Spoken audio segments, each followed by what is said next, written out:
Hey, and welcome to this seminar, Hope in Loss.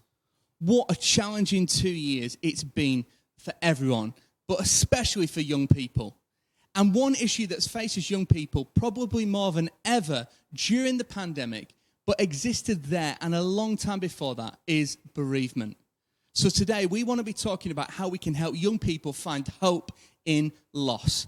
Pete English is going to be leading us through this seminar. He's had over 20 years experience in schools and in churches, serving young people, particularly around the issue of bereavement and helping them to find hope in Jesus. Why don't you connect in the chat, share your thoughts and discuss to get the most out of this session.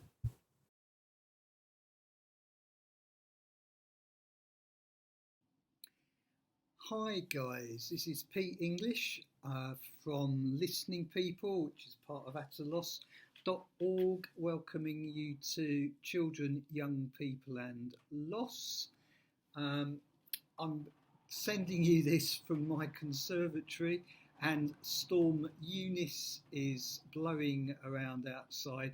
Seemed like a great idea to do this from the conservatory. It's nice and light, but I'm beginning to realise it's also incredibly windy out there. So, yeah, I hope you can't hear that wind rustling around outside. But, yeah, 30 minutes on a really difficult subject. I'm really grateful to Ataloss for allowing me to do this, and also to West Hill Endowment, who help pay my salary and enable me to train youth workers all over the country. So it's really good. I spend most of my days in school as a school counsellor. I work in 2 secondaries and 1 primary school, 2 primary schools. Sorry, I've just started in a new one. And I live in Worcestershire, just outside Evesham, or Evesham, as they say around here.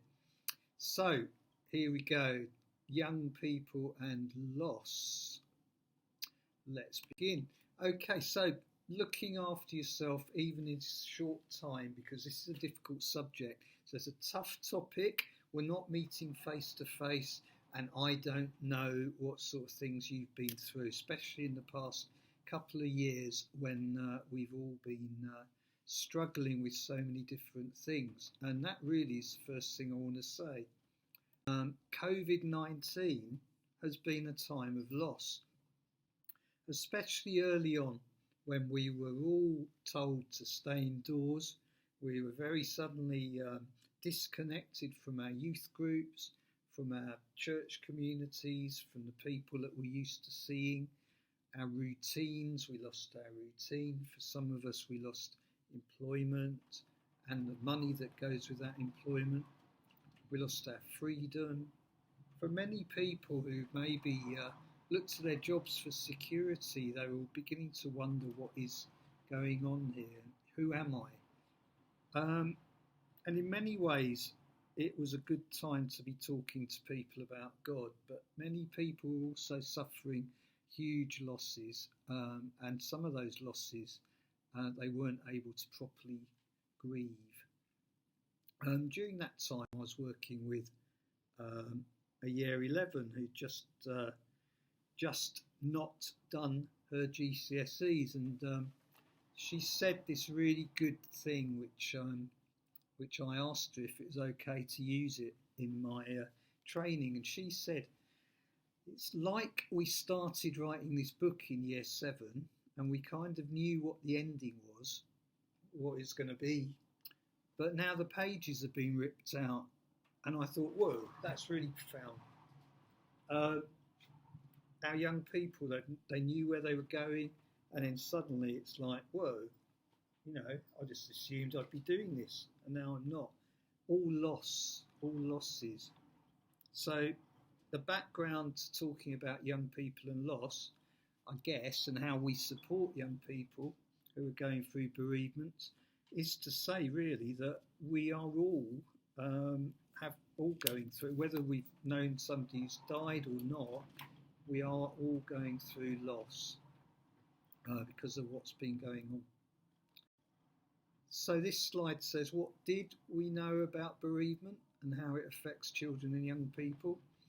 Well, one statistic that is often used is that in an average class of 30 year 10s, you would expect that probably one of those young people had experienced the death of a parent.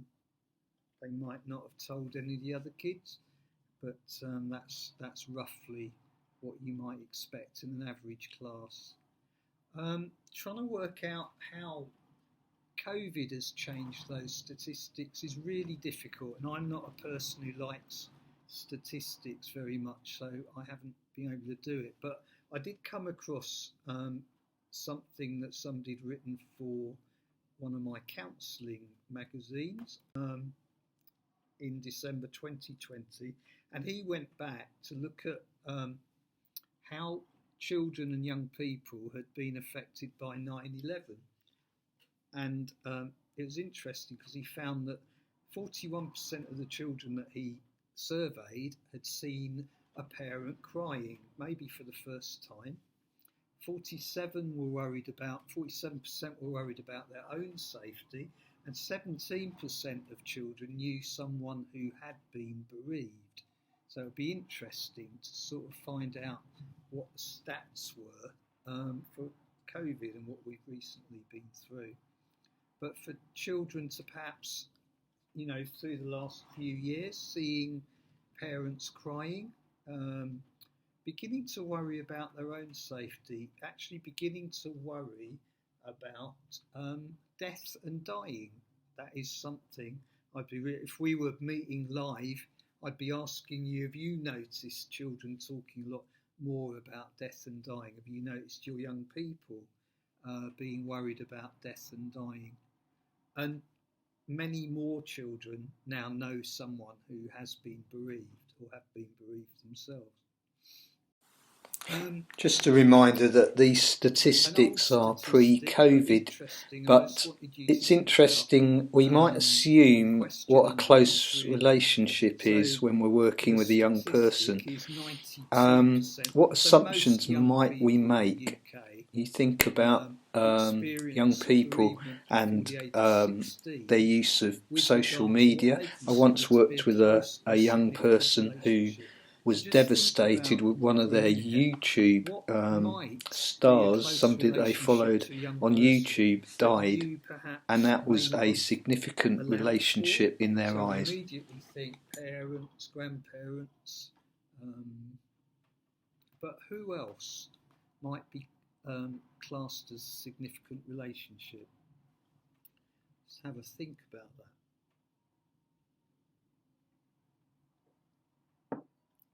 I wanted to just put it out there as far as an experience I had with a young person a few years ago who had he'd followed a rap artist on YouTube, and this particular person took his own life. And the boy that I was working with, it was as though it was a relative. He had followed this person for several years. He'd looked up to the person. He'd been influenced in how he behaved by that person, fortunately in a good way. They had some good values. And we spent several sessions just reminiscing, maybe watching a video clip or listening to a song, and just talking about the person who died. They didn't even know them. So, when you're working with a young person, it might be a very close relative. But if you know in your youth group that there's been young people who've been following a particular celebrity, that could actually be a big thing. It might raise other losses that they've experienced in the past. Okay, there's lots of theories about bereavement. Some of you will know Kubler-Ross's 5 stages. Elizabeth Kubler-Ross, actually, when she was talking about denial, anger, bargaining, depression, was actually talking about people who'd found out they'd got a cancer diagnosis, not actually about bereavement as such, but potential loss of their own lives. So this is a little model I wanted to share with you called the dual process model, how it applies to an adult, a child and a young person. So looks a bit like a Venn diagram, but not quite. So how does an adult respond to a loss? Well, if you're an older adult and you've got to deal with organising stuff for the person who's died, then you're going to be doing a lot of that admin. You're going to be searching around for, has grandpa paid his council tax? Who do I contact? Where's the address book? All those sorts of things, how do I cancel this, that and the other? And all that sort of stuff. So you stay on the right hand side of this diagram, restoration orientated, attending to life changes, distracting from grief. Until perhaps you're in Tesco's queuing up, a song comes over the PA and it's something that Grandad used to listen to and really liked, and you stand there very embarrassed because you're just sobbing in front of the cashier, and a person behind's like, come on, I'm trying to get to work, and you're just like, sorry, I'm really sorry, because grief has intruded into your life and you're putting it on hold. And many people, I think, have had to put grief on hold because of COVID. They've had to do other stuff. So, working with children, a very young child is perfectly capable of saying, my mummy died. Have you seen my new dolly? So it's like in the same sentence, they're saying, did you know my mummy died? And then they're saying, but I've got a new dolly. It's not that they don't care that their mummy died. They can do that puddle jumping. They can say the same things. And parents sometimes think, oh my goodness, they're in denial. They're not. They're just being a child. Now, we as adults don't always help children because we use phrases like, she passed away. We lost your mother, or find her. Grandpa's gone to sleep. Well, no way am I going to sleep. God has called Daddy home. Well, I need Daddy. Bringing back God, that's really selfish. Or he's gone to his eternal rest, which means nothing to a child. Okay, how to help a child. So it's really important to listen really, really carefully to their fears and concerns. I was speaking to a parent a few weeks ago, and the parent was saying, my little girl, she is really scared when she goes to bed, and she thinks there's monsters under the bed. And I say to her, there's no such thing as monsters. Don't be silly. Just settle down and go to sleep. And of course, the little girl's not convinced by that. So I suggested you actually say to your little girl, I can see that you're scared. That's not a very nice feeling, is it? There are no monsters under your bed. Let's have a look. No monsters. And things are okay. Don't try and fix it. It's another thing. We can't. Explaining at the level that they'll understand. If you go on the atalos.org website, it's a signposting website, you can find loads of organisations that help support children and young people, including Child Bereavement UK and Winston's Wish. Okay. Talking to children about death is a video that we probably don't have time to look at right now, but what I will, if you want some extra resources at the end of this, if you email Pete at atalos.org, Pete @atalos.org, I can send you a PowerPoint, which is basically just hyperlinks to any resources that I find that I think is helpful. So because I've only got 30 minutes, I'm not going to show this video right now, but it's there for you to have a look at. Okay, young people, how do they deal with this dual process? It's a bit of a generalisation, but When grief intrudes for a young person, it's a very uncomfortable feeling, and the tendency will be to go, la la la la la, I don't want to think about it, put my headphones in and try and distract myself. Well, the best thing with a thought that pops into our heads, any thought really, is to acknowledge that it's there and then address that thought. Maybe it's a matter of just watching it drift away because there's nothing you can do about it. Or in the case of bereavement, if you're working with a young person, you can help them. I'll show you some of the tips in a few minutes to address the thoughts and develop some strategies to cope. For a parent, how do they help their child?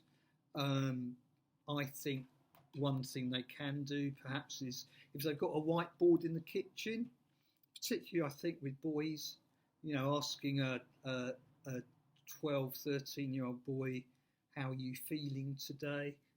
Especially if you're a parent, is not going to get a good response. If you invite them to put a number on the whiteboard in the kitchen, okay, 10, fantastic day, 0, absolute rubbish. What sort of day is it today? Just get them to scribble that on the board and you'll get an idea of how they're doing. Don't assume they're doing okay, but don't assume they're not doing okay. So parents who've said to me before, she's absolutely fine. She comes in from school, she goes straight up to her room, I don't see her again. Good as gold. Maybe they need to check in a bit more, see if, is she really okay? Right, this is a great illustration, a great way of possibly explaining loss and things in life events to a young person or a group of young people. It's called the spiral river. Well, it's called the river of life. It has a spiral at the bottom. So the thing is, we're going along the river of life, bobbing along, and in our boat, and things are great. And then something happens, someone dies, or something else happens, and it's almost like we're plummeted down this waterfall, and it's a waterfall of loss, confusion, bereavement. At the bottom of the waterfall, there's a whirlpool. And when you've been bereaved, when you've suffered any big loss, it can feel like, oh my goodness, I'm sinking, I'm going down a hole. And sometimes you just about manage to climb out on a rock and just hang on, you're hanging on for dear life. Other times you just think, is this ever going to end?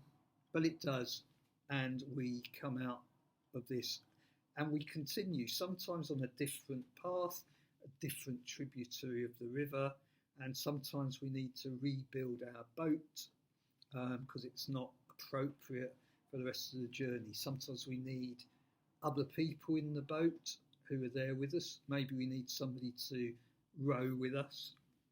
You get where this is going, this sort of idea of rethinking about what we need. Hello, those of you who've noticed I have actually moved because it was getting too windy in my conservatory. So I just wanted to run through 6 needs of a grieving child or young person. This is William Worden, bit of theory for you. First thing is they need to accept the reality of the loss. Somebody has died. That's the reality. We all need to actually experience the pain, however painful that is, however difficult. We need to remember the person, and that is where you can help a young person very practically.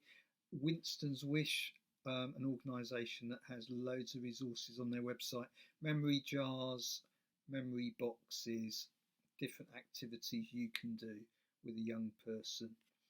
As well as that, there is a lesson outline around loss, which we have done with Youth for Christ, which is on the lossandhope.org website, or email pete@ataloss.org if you'd like that, aimed at year 7.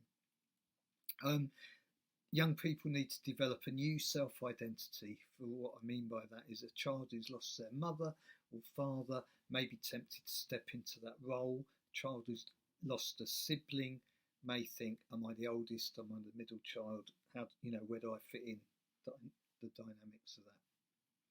Searching for meaning. Perhaps a young person has just sort of got the head round, God, okay, God's a God of love, God knows me inside out, God cares. And then when somebody dies, it's like, where were you, God? Why didn't you answer my prayers? Things like that, really difficult. And then they need to continue to know where to access adult support, very important. Not necessarily you to give that support, but to give them control and say, I'm here. There's also this organisation, so that they can choose when and where they have support. Age, how's that affect understanding? From a very young child, the hamster's not moving, but he'll play with me tomorrow, through to a young person, I could die tomorrow. Actually, I have control over whether I live or not, at the depressing end of the scale, and everything in between. Popped this slide in just to say to you, Minecraft, there is a clip on YouTube of a Minecraft memorial where a young person has used Minecraft to build a memorial to someone who died. If you're working with parents who want to support them, just let them know things like, do you know what, assure your young person that whatever they're feeling is normal and okay. Make sure as the adult that you have someone to go to. Don't put all your stuff onto your child. I guess those are the most important ones on that slide. Which families cope best? On the right here, children who've got a wider support network, they may be the part of your church. Parents have got good boundaries in place. They're going to cope. They're going to get through good enough. They'll struggle through the bereavement, but they will come through. On the other side, where there is perhaps already pre-existing things, where the situation is one of adverse childhood experience, ACE, then it's a whole different thing. Have a look at this video on Child Bereavement UK. It's called The Invisible Suitcase. Really good video. Can highly recommend that. The Invisible Suitcase. Children struggle with things in different ways. You can have 3 children here who've all experienced loss of Nan. But here's Jasmine. She's very close to Nan. This is a stock photo. This isn't actually Jasmine. But Nan died suddenly. There were COVID restrictions, so perhaps thinking about the cultural issues that might be there as well. You know, how does the person's culture deal with death? For Amy, again, not actually Amy, but let's say Amy witnessed her Nan's death. How do you help Amy, or can you help Amy, especially as her mum has depression? And then Ben, who's actually, his Nan lived a long way away. So maybe Ben is feeling guilty because he doesn't actually feel anything because he never knew Nan. When to refer, when actually you're thinking there's more than just normal bereavement. There's a general hopelessness that goes on for a long time. That is the point at which you refer, whether self-harming, suicidal thoughts, school refusing.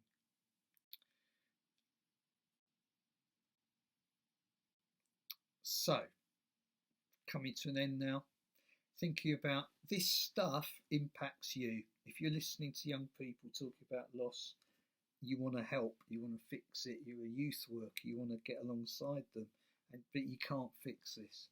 And so you've got to look after yourself, make sure you have somebody to offload onto. And just bringing this to an end, time, just a very few resources in the last 5 minutes. First aid kit. Now, these couple of resources come from a book called Draw on Your Emotions by Margot Sunderland. First aid kit. Okay, this is how this one goes. Okay, we have a first aid kit. What do you have that for? When you've hurt yourself physically, you get a plaster out first aid kit. What about when you're hurting emotionally?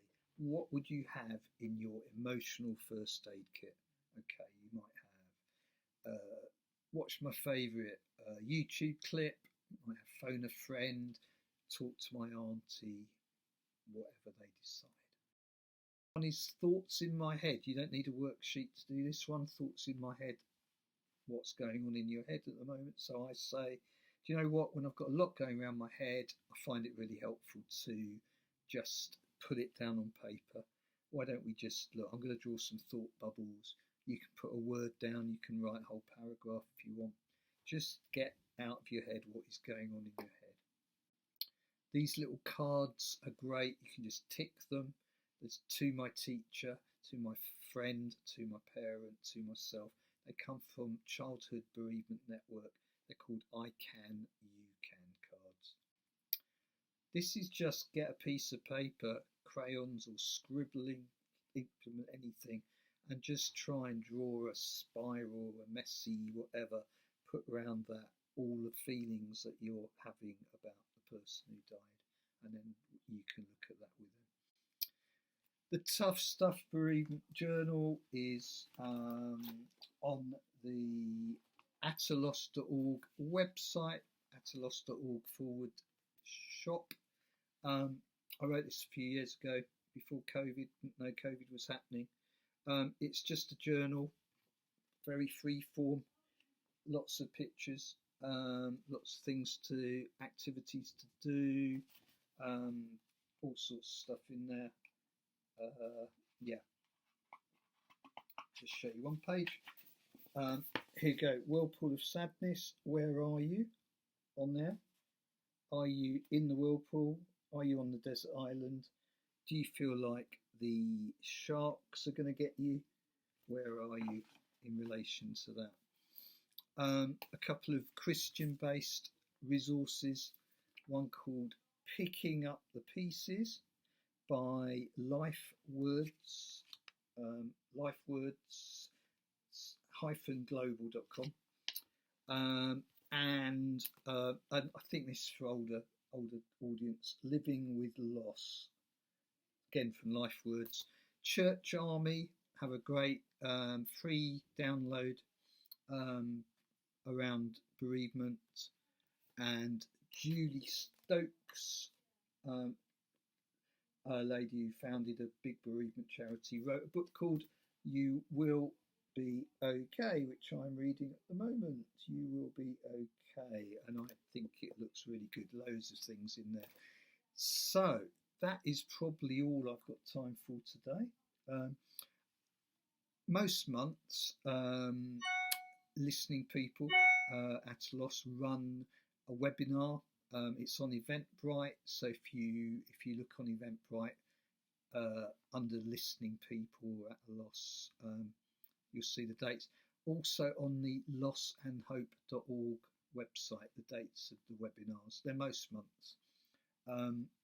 The Tough Stuff books, as I say, are available. If you want to order loads of them, email me and I'll give you free postage and packing. If you just want one, just go on the website and order that. But yeah, I think my time is probably up. So wish I could have been with you all and could have chatted, but do email pete@atalos.org if I can help you. If you're working with a young person who's been bereaved and you just need to chat things through, get some ideas, yeah, do get in touch and yeah, see what I can do to help. So thank you very much and enjoy the rest of your webinars. Bye.